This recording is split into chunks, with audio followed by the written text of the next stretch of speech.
How do these new guys, Constantine and Merle Callahan, fit into the dynamics of this messy city?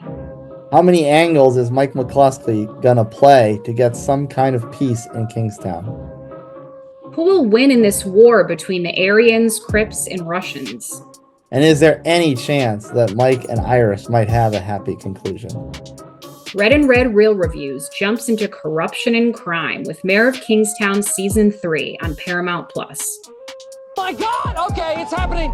Everybody stay calm. What's the procedure, everyone? What's the procedure? Stay calm! Ahoy, ladies! Didn't see you there. Would you guys like to set sail on this ocean of flavor with me? I'll be your captain. I don't think we figure out exactly who we are all at once. So it learns information about me? Now, say my name. Dude, if you think that's bad, go to Google Earth and type in your address. And I knew exactly what to do, but in a much more real sense, I had no idea what to do. Maybe I don't want you to feel like you stand out. Sometimes you gotta work a little so you can ball a lot. Identity theft is not a joke, Jim. Millions of families suffer every year. A lion doesn't concern himself with the opinions of the sheep. Michael! Oh, that's funny. Michael! Heisenberg. You're goddamn right. But it's always a good idea to demonstrate to your coworkers that you are capable of withstanding a tremendous amount of pain. The Lannisters send their regards. I've been staring at this board for days. Matt, half the employees in this building have been made up. This office is a goddamn ghost town. Dracarys.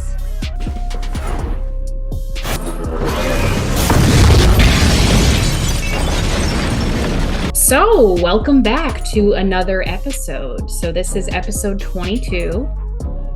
Deuce is wild. Yeah, kind of exciting. So, this is a show I've watched a couple seasons of, and I love it. I wish more people knew about it. And I'd kind of forgotten how the previous season left off. It's kind of been a while. It's probably been a year or two. Because it was since Jeremy Renner had his accident that he was recovering from. So this was our first glimpse into him getting back into the show. And this was his first season after the accident. So that was kind of great because I started watching the season anticipating, I don't know, for some reason, if I was going to tell the difference, see if there was some sort of change, like maybe he wouldn't be doing as physical stuff, or I thought there really was no change or no difference. If you hadn't known that the accident occurred, you wouldn't have been the wiser, you wouldn't have known at all.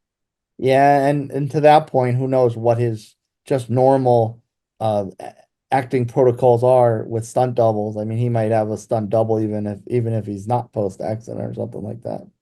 Maybe. Yeah. I mean, I still feel like this season he took part in a few good fights, and, he did have some physicalities and some physical demands. So that was good to see him kind of back in the saddle. And, I mean, I enjoy how this is one of the non-woke Taylor Sheridan shows, as I call it.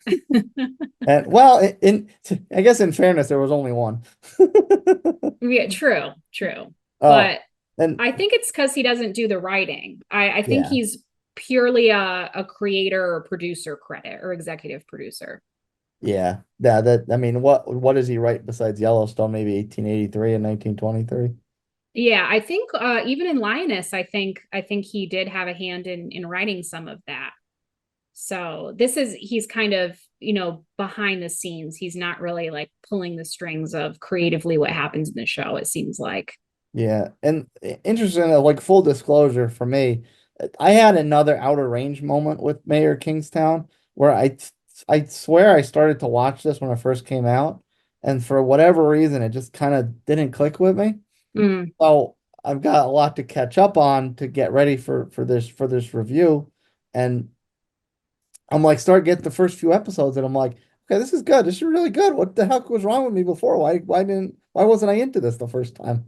I don't know. Sometimes I feel like it takes a good three to four episodes sometimes to give something a chance for you to really get a handle on the characters and what's going on before you actually start getting excited. Like one episode ends and then you're like, wait, but I need to know what happens next. It takes kind of 3 or 4 episodes for me to really cling on to something sometimes. And we might be a little spoiled with Taylor Sheridan because we also think back to the pilot of Yellowstone, where I'm pretty sure the pilot is where Lee dies.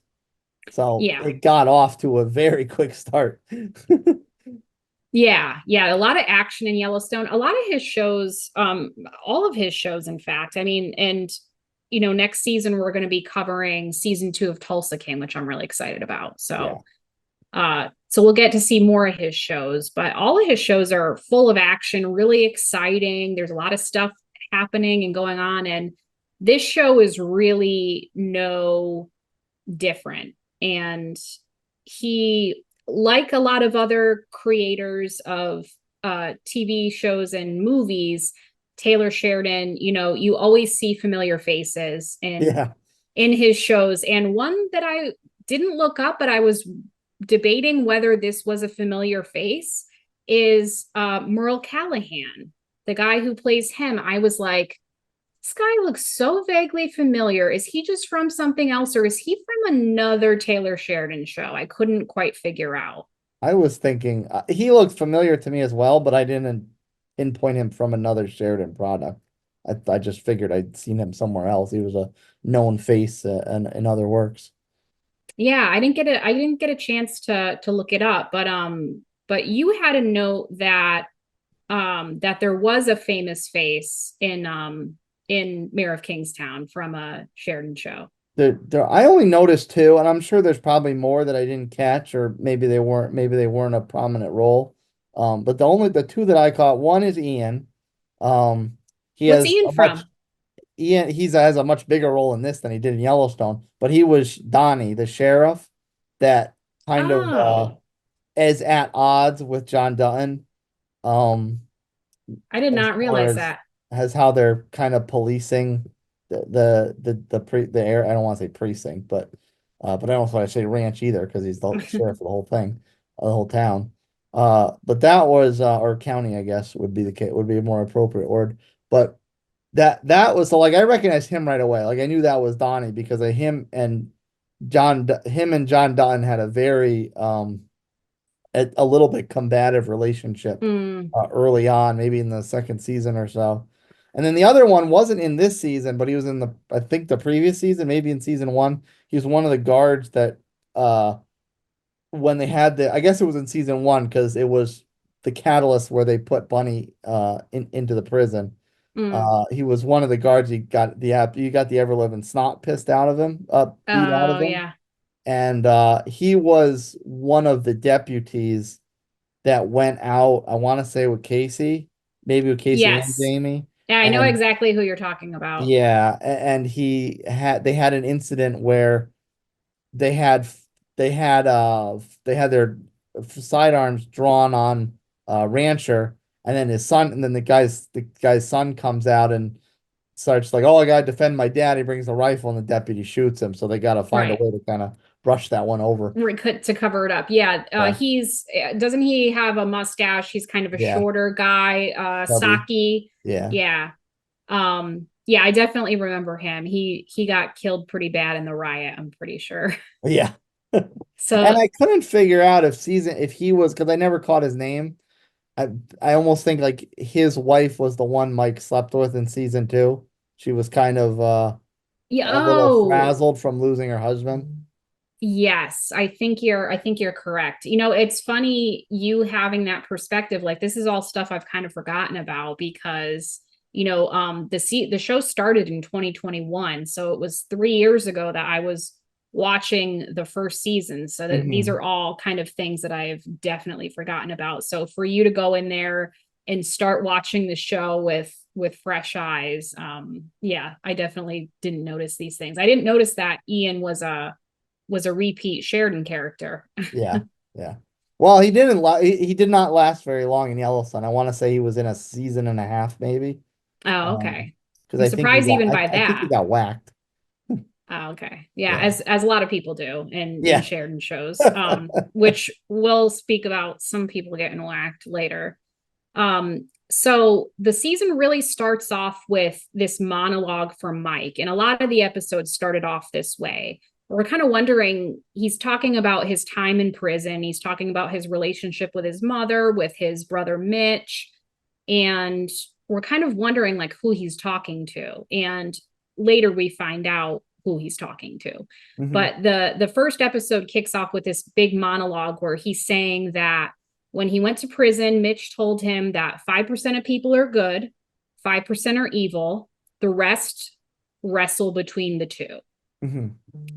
And it sort of seems like that sets the stage for the season to explain that all of these crazy things that happen, in the prison and outside in the city, that's going to explain that most of these characters are wrestling between the two. Like they're not necessarily good, they're not necessarily evil, they're just kind of trying to figure out which they are. So in your mind, are there any characters that are just immediately 5% good in your mind, 5% evil in your mind? And furthermore, which one is Mike? Where do you think he fits in? Mike, he's like, as far as being an in-between, I think he's in between by design, but I don't think his character itself is very in between. I think he's more in the good camp, but he has to do a lot of bad things in order to accomplish the tasks to kind of create more of an altruistic character.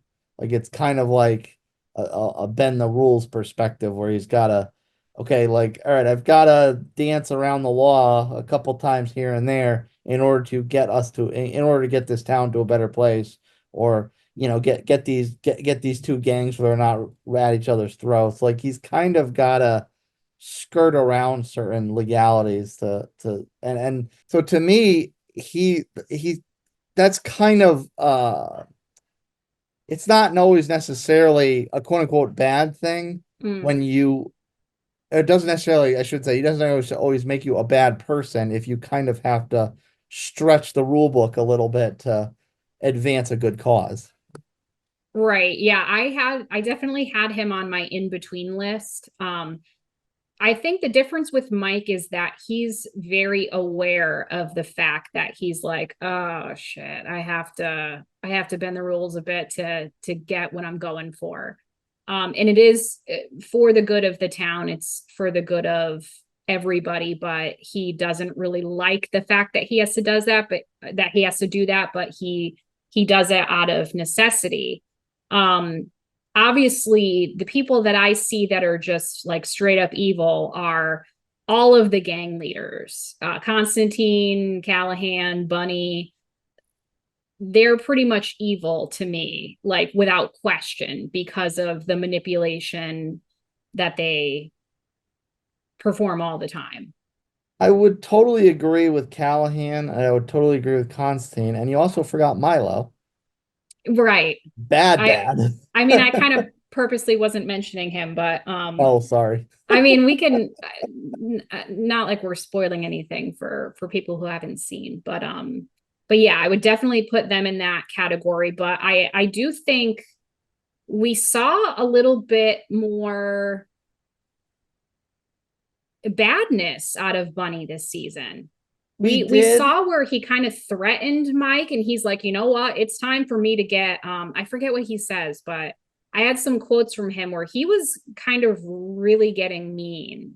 He was, and he also kind of did that a little bit in the previous season as well, because he was not really understanding Mike's struggle with kind of getting the paperwork pushed through to get him in the prison to straighten things out and then get him out right away. And the more that delayed, he started to get at Mike's throat a little bit more as the time progressed.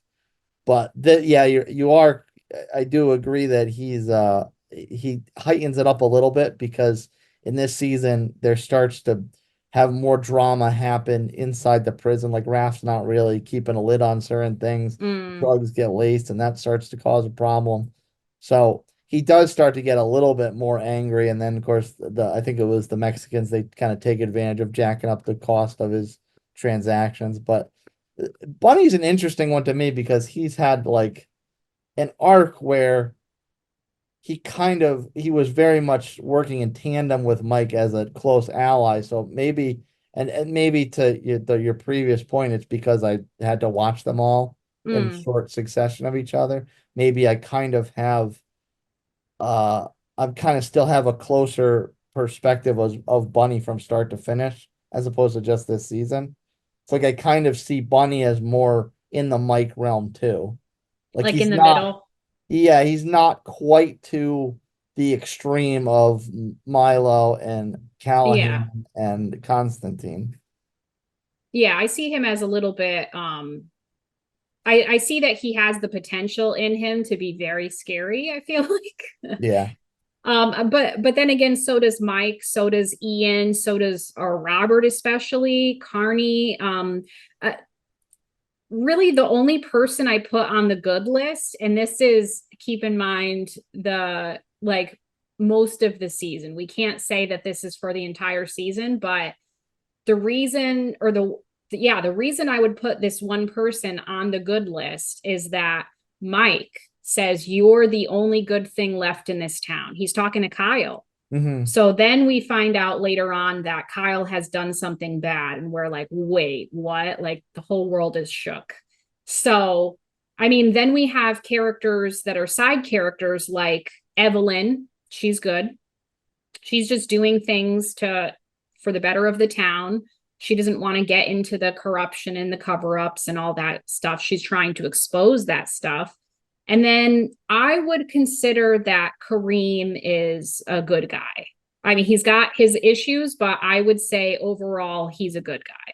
Yeah, and the funny part, I consider them to almost be one and the same, just kind of different slices of the same fruit, because with both Evelyn and Kareem, like, and Mike constantly pushes them about this, like he kind of like you got like he says like you two well he never talks to them at the same time, obviously. Yeah. He says to each of them like you have a certain level of power and authority, and like understand what I'm trying to do in this town, and help grease the tracks for me a little bit. And they're very, very resistant to Mike's ambitions like that. Right. I think it's that they feel if they say yes this one time, like if I let this thing go, like it's just going to keep getting looser and looser. So, the twine's going to keep unraveling. So like they really try to keep it together.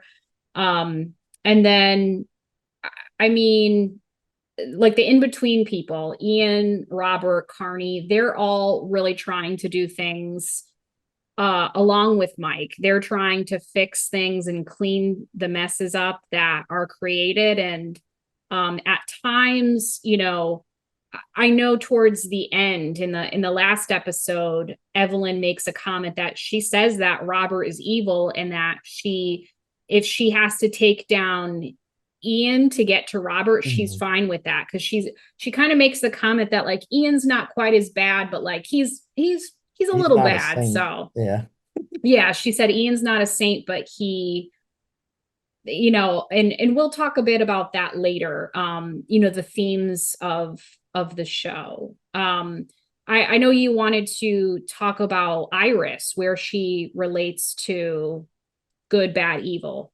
I do, but I'll also make a quick point on Robert. Yeah. I kind of do side with Evelyn's take on Robert as far as him being more in the bad camp. Yeah. And I think because of how things transpire with Kyle at the end of the show, it's a little bit more realized. Like Robert throughout the series and most of this season, you just think he's muscle. Yeah. He's just an enforcer, and maybe that gets a little bit exaggerated at times, but he's just effectively a kind of I can't think of the right word I want to use, like an over aggressive, amped up kind of berserker that someone like Evelyn, someone like Kareem, maybe even someone like Mike, although he can certainly do more than the two of them, but someone that those other he can do the things that those other characters necessarily can't do. Right. And I think the thing that made me put him in between is the fact that I don't think, like, yes, he has the ability to get out of control. Like, he can't control himself. But to Kyle's point, I think Kyle says to him something about, like, oh, are you good, buddy? And he's like, don't ask me that. If you ask me if I'm good one more time, like, I'll drop you, MFer. Like, he gets all aggressive. And I think Kyle makes a comment to somebody else where he's like, dude, does this guy have like concussion issues, or like is he like messed up in the head and that's why he's aggressive? And it very well could be, like, it could be that it's not his fault. He's taken too many blows to the head, Yeah. Too much of a berserker. Yeah. So yeah, what were you going to say about Iris? So Iris is I think you had wrote it at some point. She's a very much a sad character. Yeah. She's a lost soul.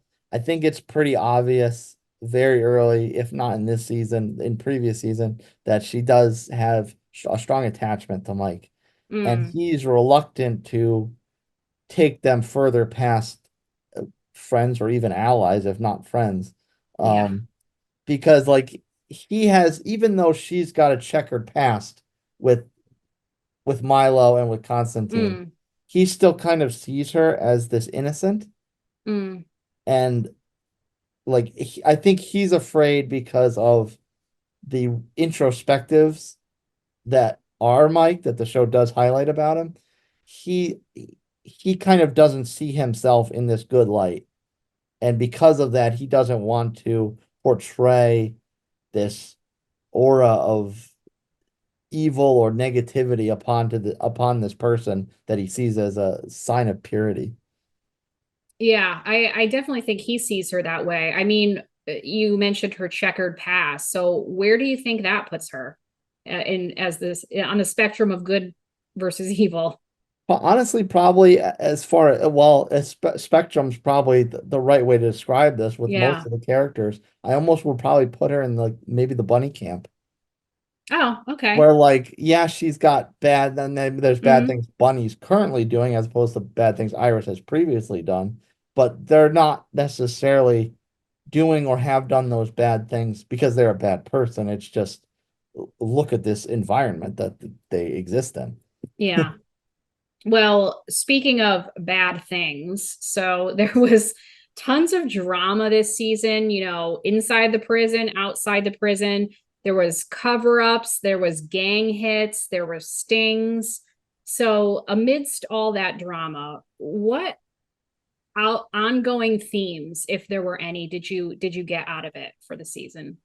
Touching back on a previous point I meant, and this is a terrible moral to have, but it's Mike's commitment to kind of bend the rules and kind of skirt around the law to advance an overall positive direction for the town.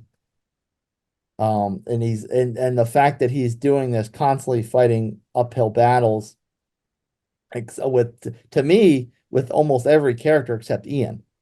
Like even Iris, he goes back and forth a little bit. He's got to deal with pushback from Bunny. He's got to deal with pushback from Evelyn. He's got to deal with pushback from Kareen. Even Robert sometimes gets a bad streak about him and gives Mike flack. So like he's got to kind of skirt around a lot of things to make his plan work. And like almost everybody is giving him pushback in some form or another.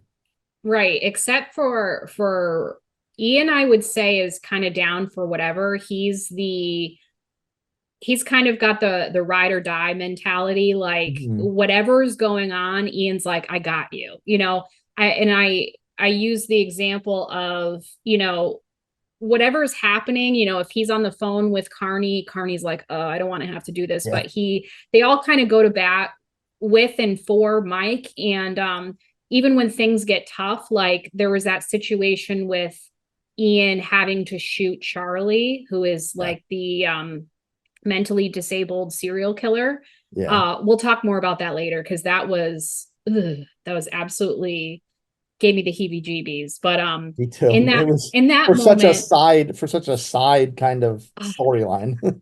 I just had like my skin crawl.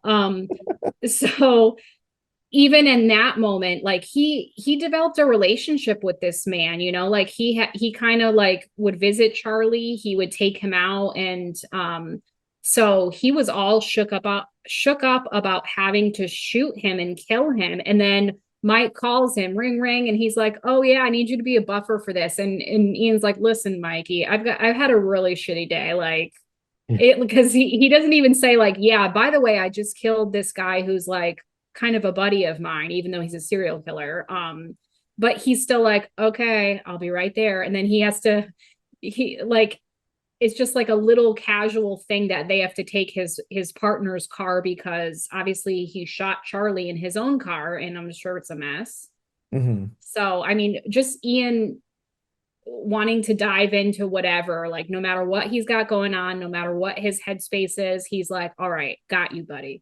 Yeah, and it's not just that. And I mean, Ian as the epitome of a loyalty moral is not just related, like, to Mike, because as we're saying with this Charlie character, who's obviously not the best person, he still kind of a loyalty to that. And then his loyalty to Mike is exemplified because he's also has a lot of high regard for Miriam, Mike and Kyle's mother. He has a lot of loyalty to Kyle, with them both being detectives in the same unit.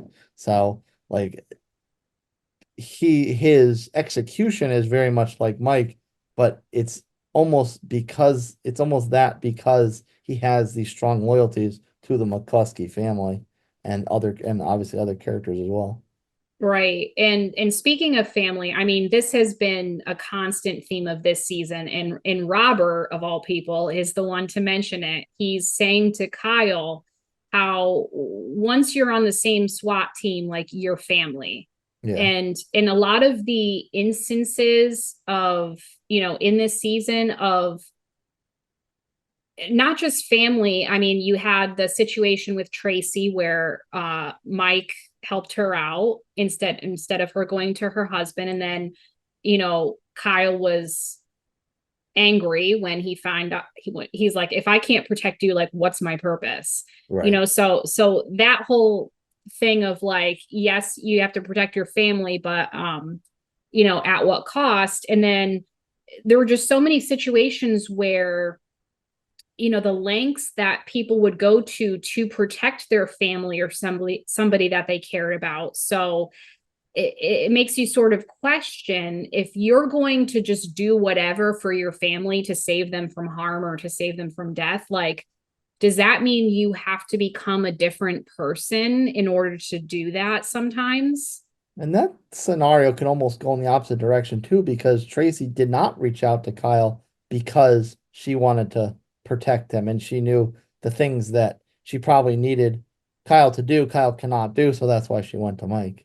But that's I'm skipping around in my notes a little bit, but that was one thing as far as doing the things that you don't want to do but you might need to do, that touches on a lot of the Mike's introspectives towards the end of the season, where he's thinking back on Miriam's lessons, where she told him he needed to find some kind of resolve and transform himself to survive through the prison and just get out and kind of change it up. And since he's been out, we realize that he's got this internal conflict that he's got to deal with in order to kind of remove himself from that persona of a bad guy that he probably was in prison. I mean, obviously, that's probably how he got in touch with Bunny. We know that he's kind of got some kind of a past with Callahan. So there's definitely some sketchy stuff in there that was probably tied to Miriam's advice. And now he's out and, doing good or trying to do good. And he's kind of got to repatch his own internal identity for his own kind of betterment, for lack of a better word. Yeah, that we'll come back to the monologue about Miriam's conversation where he says, my mom only came to visit me once in prison, what she told me is that I needed to survive and I needed to become, a different person basically. So we'll talk about what that effect is on Mike in a later topic. Yeah, and the only other one I got is I think humility is also a theme here because we've already touched on it multiple times where Mike kind of skirts around the law to advance when he needs to advance.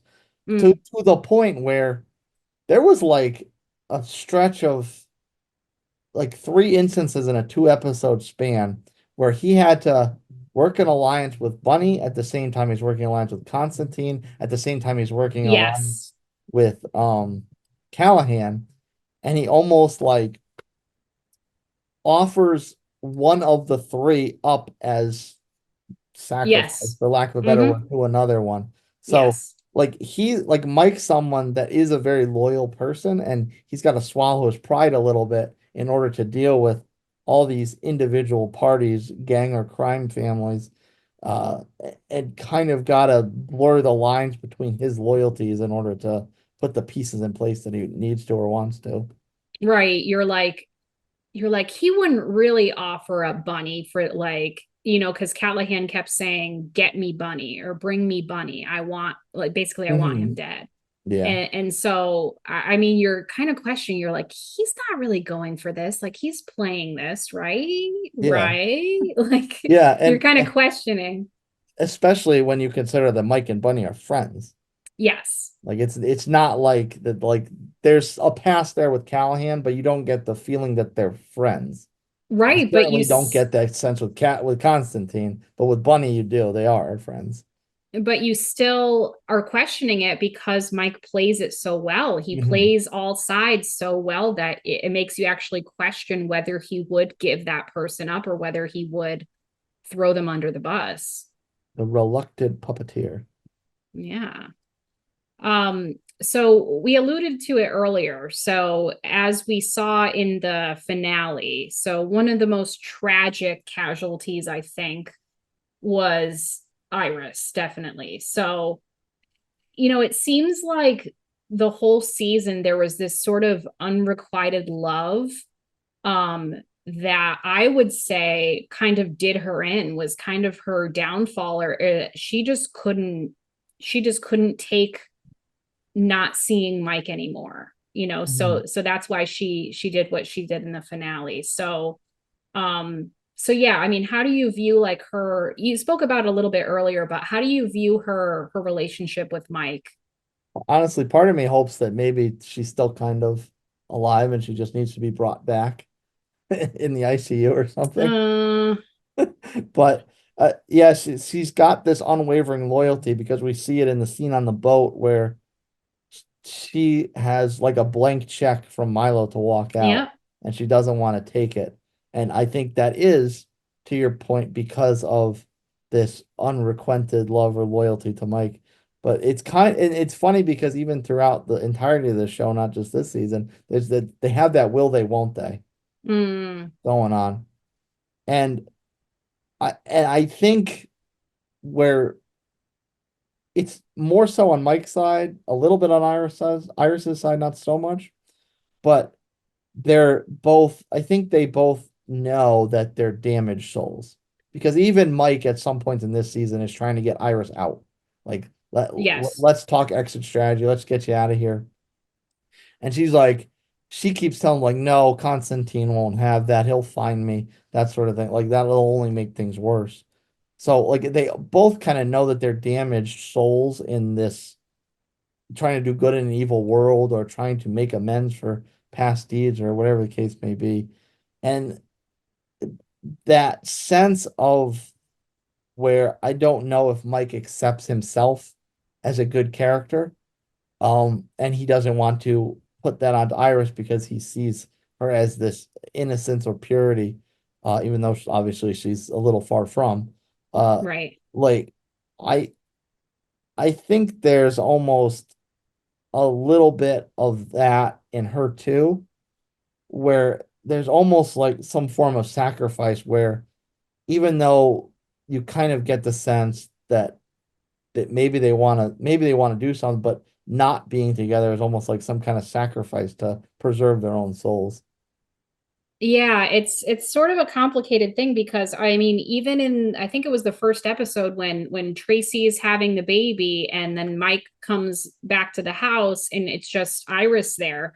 I think she goes to like I don't know if she goes to like touch him or she kind of like moves herself closer to him and he just kind of like gives her the cold shoulder literally. You know, he kind of avoids it and he like changes the topic and you can definitely see that she's wanting like to be close to him and he's just like he like doesn't want to get into it and then she kind of volunteers to do this sting or to be a on the inside with Constantine and it's kind of to give her a reason to be close to Mike and to have contact with him. You know, it's an added thing and it's like everyone sees that she loves him except for him. It's like he's in denial where, you know, Kyle and Ian keep asking him like, oh yeah, what's going on with that whole Iris thing, you know? And I laughed because Mike and Ian were in the car and he said Ian made a reference like, oh, what's going on with her anyway? And he says something about a strawberry blonde albatross. And I was like, okay, we are red and red. So we need to include the mention of strawberry blonde and the fact that she is one. But no, I mean, obviously he cares for her. I think the problem is, and I want to say Ian, it was Ian or Kyle. No, it must have been Ian. He says something about, you know, the fact that she's living with Tracy and Kyle for a while. I think Ian kind of says, oh, well, that's what, you know, that's because of your mom, or that's what your mom does. And he kind of makes a comparison that Mike is similar to Miriam. Like he's a caretaker. He wants to shield and protect people. And I kind of saw it as the reason Mike doesn't want to be with her or feels like he can't be with her is because he sort of questions whether it's a genuine love or whether he just wants to protect her and be her protector. That made me think of a good parallel because I don't think it was in this, I think it was in season 2. That young man that Miriam was well, obviously it was the last season because Miriam was alive. Right. Okay. That young man that she was trying, like she kind of sensed that he was kind of in the wrong place, the wrong time with being in prison, and she kept trying to get Mike to pull some strings and help get him moved to another different facility or a juvie facility or whatever the situation was. And he winds up getting killed tragically, like he lays down behind the truck when they're unloading or something, lets himself get run out, backed over. So like that's just like dawned on him like that it may be a parallel between Miriam and Mike where her care for this young man that was kind of a lost soul is similar to Mike's kind of perception of Iris. Right. And it's maybe sort of like I don't want to say a hero mentality because that's kind of wrong, but you know, when she alludes to the fact like, oh, I know Connie, you know, like basically saying like they have a prior relationship. I mean, yes, she does party with Constantine and she does copious amounts of drugs and all that. But to me, when she made a reference to knowing Constantine prior, I kind of was like, oh, okay.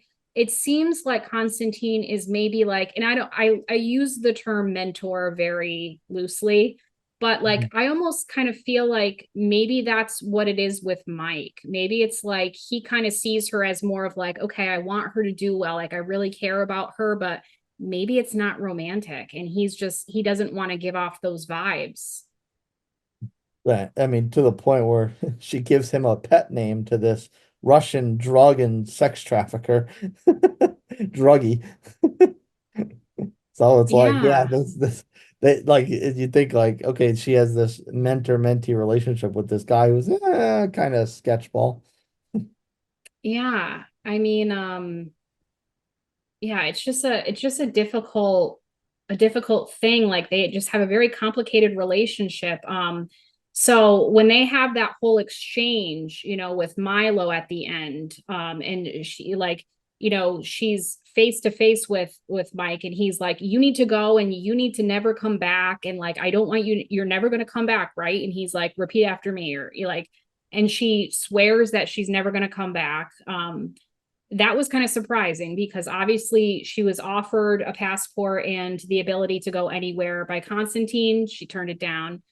She was offered that by Milo. She turns it down. And then Mike tells her she has to do it. And she says, okay, I'm going. But then we see her on the bus and then we see her take something. And it's just the fact, I don't know what she took. Did she OD on some sort of drug or was it like some sort of pill? I don't know what it was that she took, but I mean, I would love to believe that like maybe she was revived, but I felt like the camera lingered on her a little too long, and the bus driver, whoever, was just kind of staring. Like he wasn't like, oh my God, let me help you to see if I can revive you or resuscitate you. Like, I mean, I think she's dead as a doornail, unfortunately. But yeah, I would probably side with that as well. right. I'll keep a little slimmer I of hope. know. I kept a little bit of hope, but she looks like she's like blue. Like she looks like she's going through rigor mortis or something. So yeah, that was just so tragic to me. The fact that she's like, okay, I'm going, but she literally cannot deal with the idea of never seeing him again. So she's like, I'd rather be dead.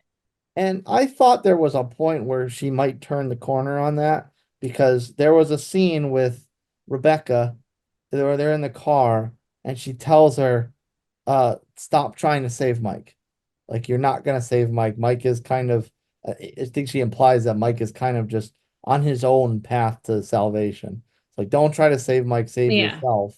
And I was almost thinking that maybe that would kind of ring a bell in her head to everything Mike has been telling her. Like, you got to get out of this town. You got to go out and start a new life, that sort of thing. So I kind of thought that maybe that would be a turning point for her, and obviously it wasn't, but I kind of feel like Rebecca is a character of a little bit of goodness or purity in the show, and I kind of thought they would use her as kind of a catalyst for Iris's redemption, but that was kind of maybe a distraction technique.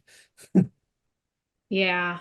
So I mean, in my opinion, Iris, we us finding out that Iris just couldn't take it and she ends up killing herself. That was a chilling moment, but there were quite a few wow moments over the season. I mean, what were some of your like shocking or chilling or just crazy moments that stood out to you?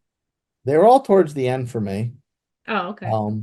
One of them, or the three that I like really stick in my head, you know what I mean? One is Milo coming back.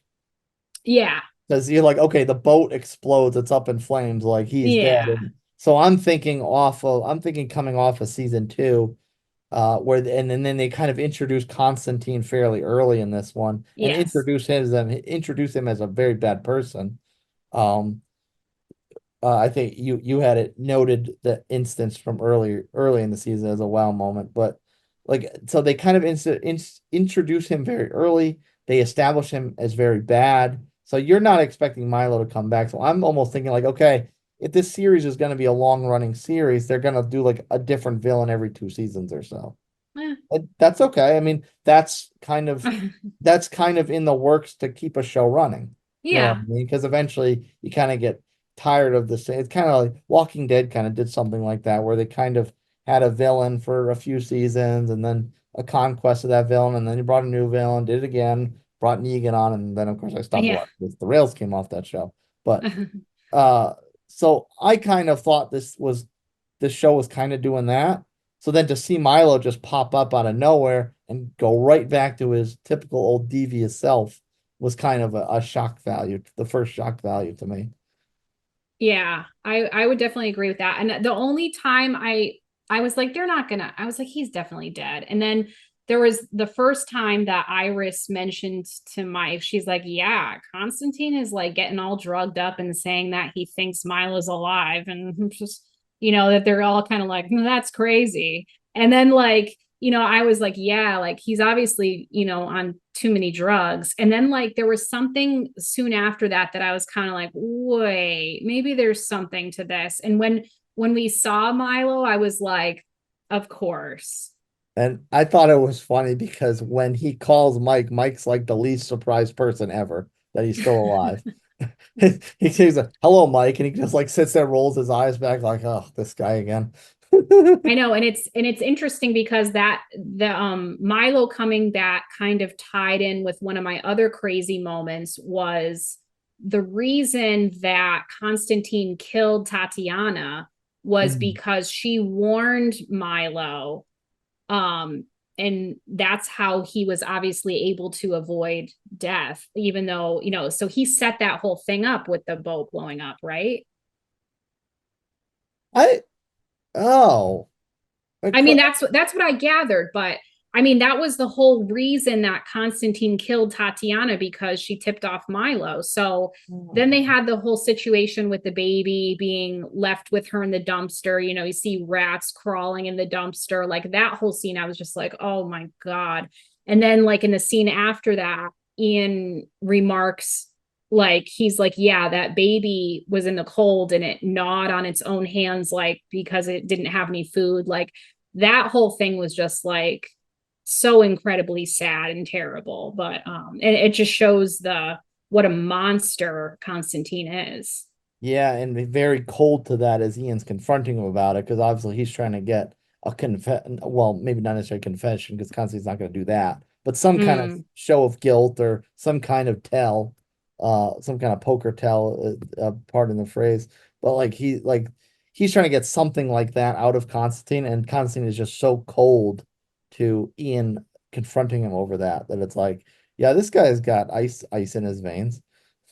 Yeah, that was like one of the most chilling parts to me. I had I know you mentioned the same one. I had two Kareem moments. The first was when he's sitting in front of this guy who's like, this is like the type of situation where like customer service is like, I'm sorry about your frustration.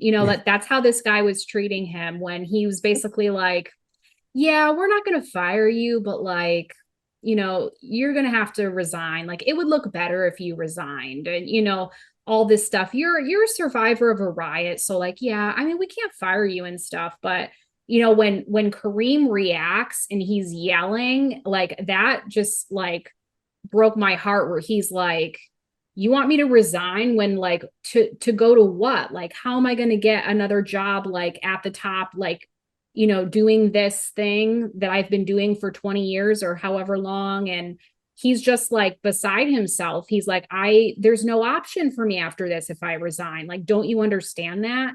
And the guy's like, oh, you just need some time to cool down.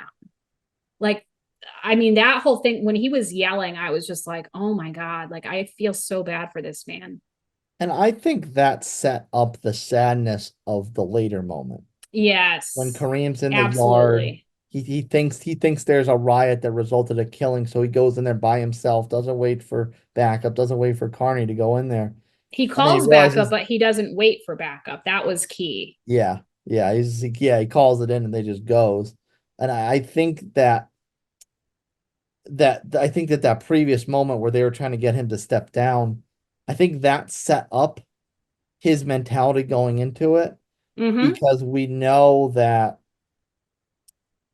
there was a situation where he's ignoring all the calls from the prison because he's talking to his estranged wife. Yeah. And their daughter's got some mental issue that she needs anxiety or yeah, which is very, very expensive. So like part of me is almost wondering, and then of course, we see him arguing with that superior or whoever he was, that like, I can't, start back over with all this stuff. Yeah. And so I'm almost kind of thinking that he had this mentality of sacrifice, for lack of a better word, where it's like, I'm gonna go in here, the state or the system of prisons wants me out anyway. Go in there, confront these guys, and if I don't make it out of there, at least all my kind of pensions and benefits will transfer to the family, and my daughter's mental situation, whatever, will be taken care of. Right, because he talks to his wife right before the scene where he jumps into the yard, and into the middle of that. And his wife was like, "Oh yeah, she just had the appointment. It went really well or something." And he's like, "Oh, that's great. That's so great." And so I think he kind of feels like, okay, they're fine then. And like, I think he still harbors a lot of guilt from the riot. I think for how that made his daughter feel, potentially giving her issues from how he was acting at home. And I think he feels guilty about that. So that's really, when he jumped in that yard, I was, and he did call for backup, but I was like, no, this is a suicide mission. I mean, Yes. he says back up, and there's like 20 of them, one of him, and I was like, I know how this is going to end. And when they started beating him, I was just like, I hope they move the camera away, because I can't watch them just beating him. Like, I can't. Well, they did, but then they showed the aftermath.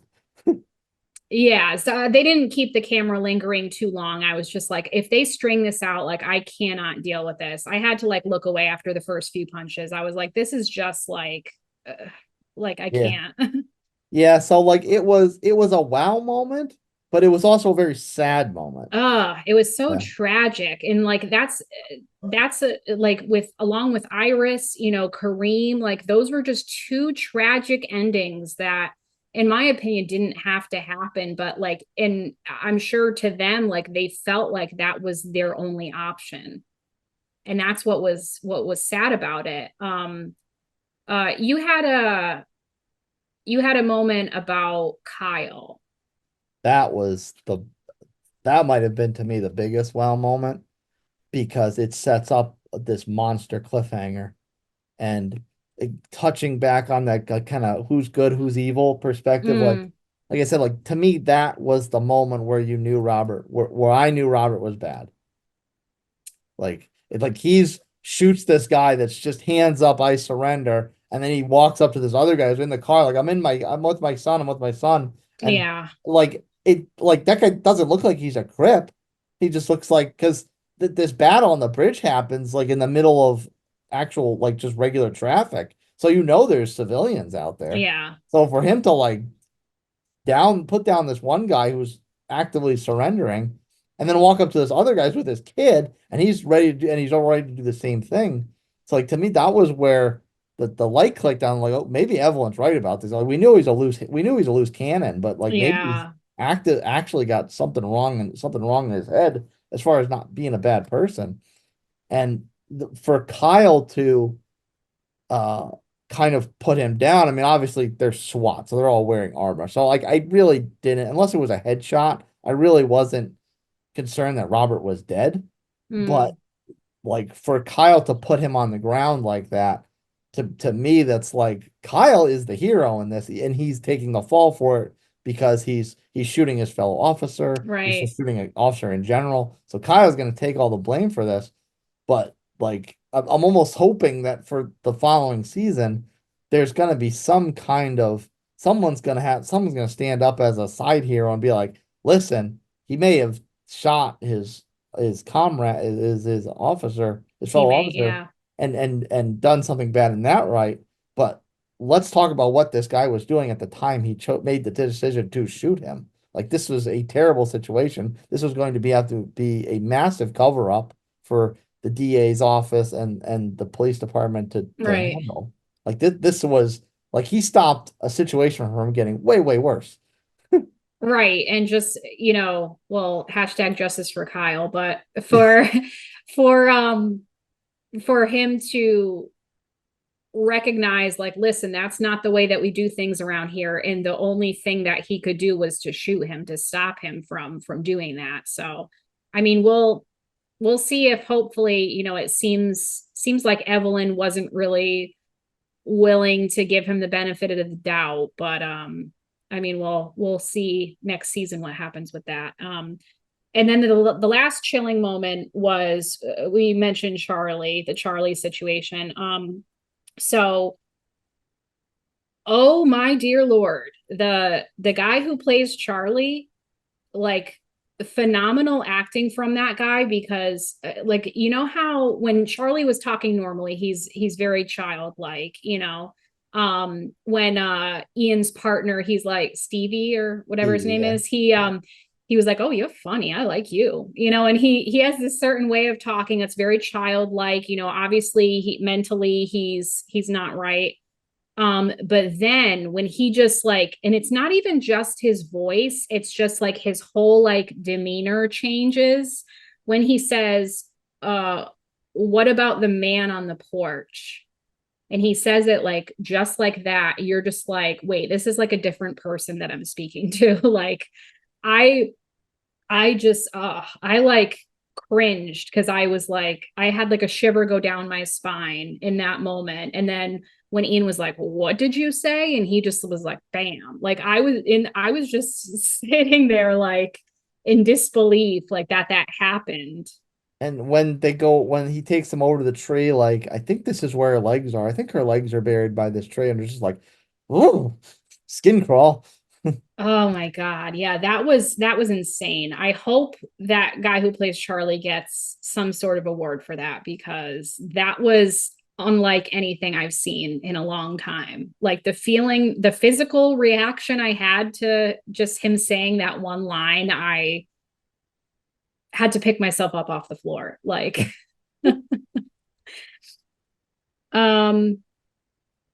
so we touched on this as far as the battle between good and evil. So, has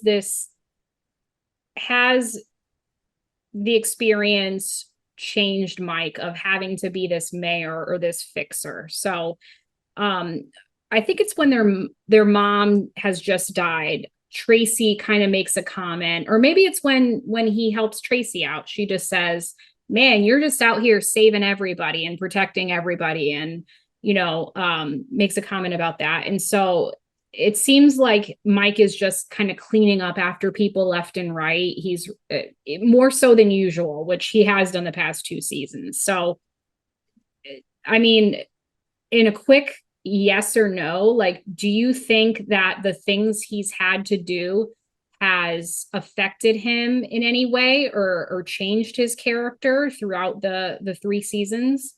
I think Miriam's death definitely, I don't want to be cliche and say it makes this more real for him, but I think these introspective moments he has, they may not have rung the same had Miriam still been alive. Because they almost have this typical like mother-son relationship, or mother like black sheep son, because Mitch was the oldest and he was the one taking care of everything. Kyle's the youngest, so he kind of has that kind of baby face innocence of being the youngest child. So, and of course Mike being the middle child is the one that goes to prison. So like Miriam almost has this, she's harder on him because of his past, and probably because he's not the oldest, not the youngest. But at the same time, Mike is also the one that's most closest to Miriam as far as seeing the people in this town as more than just the criminals. Yeah, he kind of sees people differently.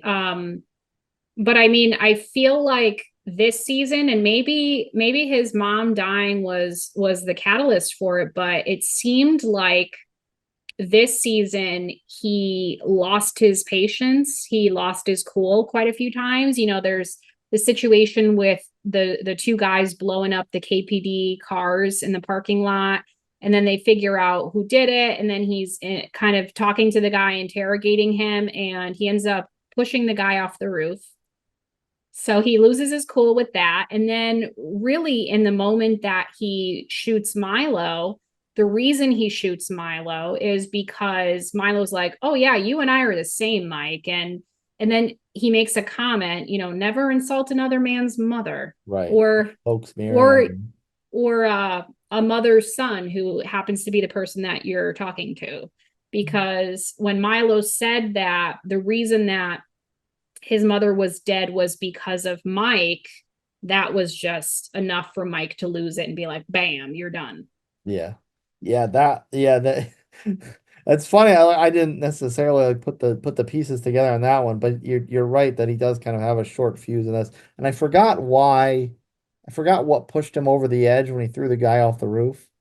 I think the guy said something to him, but I don't. No, but he invoked, I don't know whether he invoked Iris or he invoked Kyle.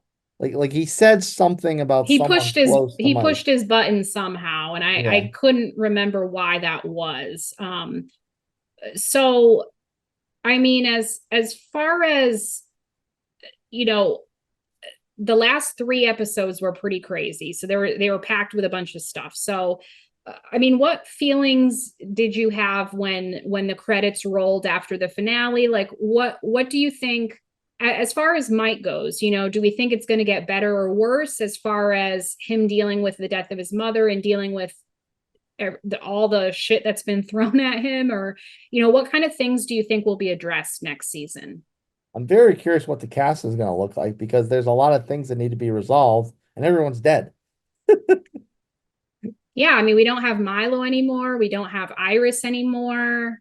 Constantine's gone. Oh, Kareem. They're going to have to get a new warden. Yeah. Yeah. So like you've got all these major players in the show that are either dead or in a serious kind of I don't want to say subjugated role now, but like they're not going to have because Kyle's obviously a huge character. He's probably going to spend the most of next season in prison, at least until his case gets heard, and hopefully someone comes out and does the right thing and said, no, Robert was the bad one, and then Robert to that point, he's obviously still alive, but yeah, I mean he still got shot at fairly close range, so he's probably going to be in the hospital for at least a couple episodes. So you've really got Mike and then a lot of other pieces that are changed around him. Like, oh, who's going to be left in this show now for the next season? And they've pretty much got to make a whole new villain category because, like we said, 2 of them are like Callahan's in a hospital bed on his deathbed practically. Milo and Constantine are gone. I don't know what happened to Bunny. I don't know if I missed it. Was he on the bridge? Did he eat it? Did he buy the farm on the bridge in the gun battle, or is he was just kind of off on the side, sending the Crips out and not putting himself in the situation? So where's Bunny? So there's a lot that needs to be resolved in the next season, but I don't know who's left to resolve it. I think it'll be the same players. Obviously, it'll be, Ian, Mike, Kyle, but yeah, there's going to be different problems, right? It's going to be, Kyle's case getting reviewed by the SWAT or police or whoever's doing the internal investigation. Hopefully Evelyn kind of changes her mind as far as, holding him accountable, saying he did it for a bad reason. And to that point, I mean, Evelyn was against Robert this whole time, and now Robert takes a bullet and she's like, well, I gotta throw Kyle away because he shot a cop. Yeah, I mean, that is kind of funny now that you mention it. Yeah, I mean, it is kind of ironic, but I mean, is Evelyn going to continue, laying down the law for things like that? And is that going to cause problems for our gang here, Ian and Mike? Because, whenever Mike does something, Ian is the police, so he covers it right up. So, I mean, when I thought, when Mike shoots Milo, he walks off the boat and he throws the gun in the water. I was like, okay, is he going to be able to cover this stuff up forever?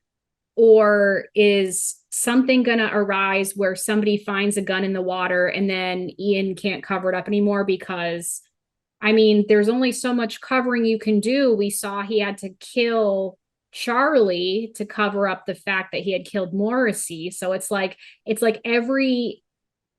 just keep the snowball just keeps getting bigger, it just keeps rolling along, and you just keep adding in all these crimes and all these lies that just keep it rolling and keep the lie getting worse. So unless the patchwork moves up the list, moves up the food chain now, because maybe Ian's got so much going on that he can't kind of cover up Mike's kind of skirting around the law, but at the same time, Evelyn sees the situation with Kyle, Robert, maybe the light clicks on her head, she goes back to being anti-Robert, and then she realizes Mike was right, shit, I do kind of have to do some immoral things to kind of keep things level the playing field.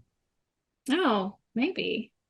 So yeah, that would be interesting. So I know I'm looking forward to seeing what happens next season, but I'm assuming that's going to be a year from now at this rate. Yeah. So we will cover that when season 4 comes out. But if you do enjoy listening to our show, we would appreciate it if you gave us 5 stars, you know, make our average higher for those turds that left us 1 star. So follow along with us as well on Instagram and TikTok. I am Binge the Ginge with dots between the words on Instagram, no dots on TikTok. And he is Nutmeg, the #2 Palmetto Disgusting Bug. Give us both follows on social and stay tuned to the show on all of our platforms, YouTube and Rumble for video and our sparkling ginger faces, Spotify, iHeartRadio, Google Podcasts, Apple Podcasts, you name it. Wherever you go to get your podcast, we're on it. So for episode 23 next, we will be covering the limited series Time Bandits, which is on Apple TV. So that's coming up soon, and we will see you for that recap. So until the next real review, Red and Red are signing out. In less than an hour, aircraft from here will join others from around the world. And you will be launching the largest aerial battle in the history of mankind. Hey guys, you ready to let the dogs out? What? Do what? I'd like to be pimps from Oakland or cowboys from Arizona, but it's not Halloween. Let the dogs out, you know, like, who let the dogs out? Who brought this guy along? Slow ahead. I can go slow ahead. Come on down and chump some of this shit. Grow up, Peter Pan. Count Chocula. X never, ever marks the spot. One more thing. Do me a favor. Don't go chasing waterfalls. You did it. You crazy son of a bitch, you did. Mankind, that word should have new meaning for all of us today. We can't be consumed by our petty differences anymore.